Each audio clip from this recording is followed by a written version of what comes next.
Operation fighter jet Rayalaseema నుంచి వెళుతుంది. అది మన శక్తి. ఎన్ని రోజులు? 36 రోజులు. ఏంటి విధానం? మనం ఇచ్చిన ల్యాండ్ కానీ, నీళ్లు కానీ, గవర్నమెంట్ ఆఫ్ ఇండియాని మెప్పించడం కానీ, ప్రైవేటు వ్యక్తులను కూడా మెప్పించాం. ఇక్కడ నేను చిన్నప్పుడు తిరిగేవాడిని బుల్లెట్లో, తిరుపతిలో. ఆ బుల్లెట్ ఫ్యాక్టరీ కూడా ఈ తిరుపతి జిల్లాకు వస్తుంది. ఒకటని కాదు, రాయలసీమలో ఒకప్పుడు రాళ్ల సీమ. నేను ఆ రోజు చెప్పాను, రాయలసీమ రాళ్ల సీమ కాదు, రత్నాల సీమ చేసే బాధ్యత మేము తీసుకుంటామని. కడాన రాయలసీమలో జొన్నవాడలో బంగారు కూడా లభించే పరిస్థితి వచ్చింది. నవ్య ఏదైతే నేను చెప్పానో స్వర్ణాంధ్రప్రదేశ్ నాంది రాయలసీమలో బంగారు గని అని చెప్పి కూడా నేను మీకు తెలియజేస్తున్నా. అయితే ఇవన్నీ చూడంగానే మీరంతా డబ్బులు ఎక్కువ ఉన్నాయి, మా ఆలోచనలని తీర్చేమంటే భవిష్యత్తుకు ఉపయోగపడి చెప్తున్నాను తప్ప ఇప్పటికెప్పుడే నిలదొక్కోలేకపోతే నడవలేం.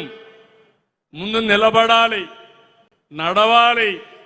నిన్నటి వరకు వెంటిలేటర్ పైన ఉండే వాళ్ళకి ఆక్సిజన్ ఇచ్చి బయట తీసుకొచ్చాం. ఇవన్నీ సాధ్యమా అంటే సాధ్యమే. ప్రధానమంత్రి నరేంద్ర మోడీ గారు ఈరోజు దేశాన్ని అగ్రస్థానంలో పెట్టాలంటే మనందరం రాష్ట్రాన్ని ప్రథమ స్థానంలో పెట్టే బాధ్యత మనం తీసుకోవాల్సిన అవసరం ఉంది.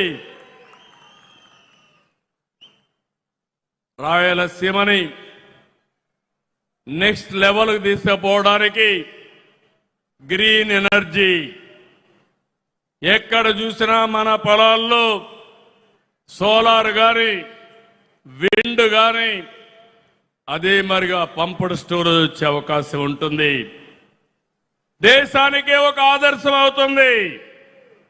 ఇంకో పక్కన రాయలసీమ ఒక హార్టికల్చర్ హబ్గా తయారవుతుంది. దేశంలో పళ్ళు గాని, కూరగాయలు గాని, పూలు గాని పండించే రాష్ట్రం మనమే నెంబర్ 1. అందులో రాయలసీమ కేంద్రంగా చేస్తున్నాం. అందుకే నేను కేంద్రంతో మాట్లాడితే చాలా ఉదారంగా ముందుకొచ్చి 1,00,000 కోట్ల రూపాయలు ప్రాజెక్టు, 40,000 కోట్ల రూపాయలు కేంద్రం సహకరిస్తున్నారు. 60,000 కోట్లు ప్రైవేట్ ఇన్వెస్ట్మెంట్ వస్తుంది. ఒకసారి ఈ 1,00,000 కోట్ల రూపాయలు ఖర్చు పెడితే రాయలసీమ ముఖ చిత్రం ఒక్కసారి ఆలోచించమని కోరుతున్నా. ఈ రాయలసీమలో మినరల్స్ ఉన్నాయి, అవి కూడా ఉపయోగించుకుంటే ఎన్నో పరిశ్రమలు వస్తాయి.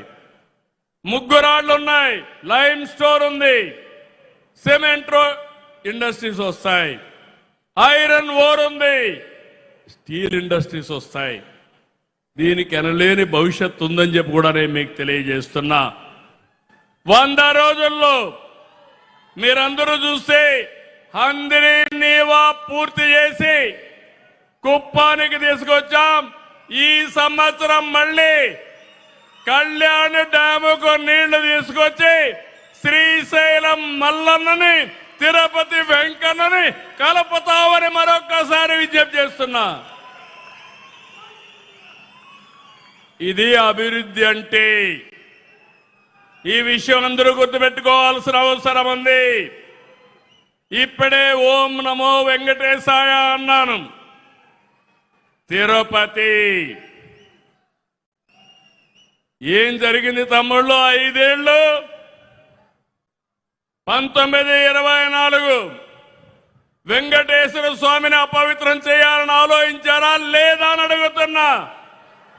అప్రతిష్ట పాలు చేశారా లేదా అని అడుగుతున్నా. కల్తీ నెయ్యి మర్చిపోయామని అడుగుతున్నా. దేవుడికి అపచారం జరిగితే మనకు అపచారం కాదా అని మిమ్మల్ని అడుగుతున్నా. మీకు రోషం లేదా? అందుకే అడుగుతున్నా,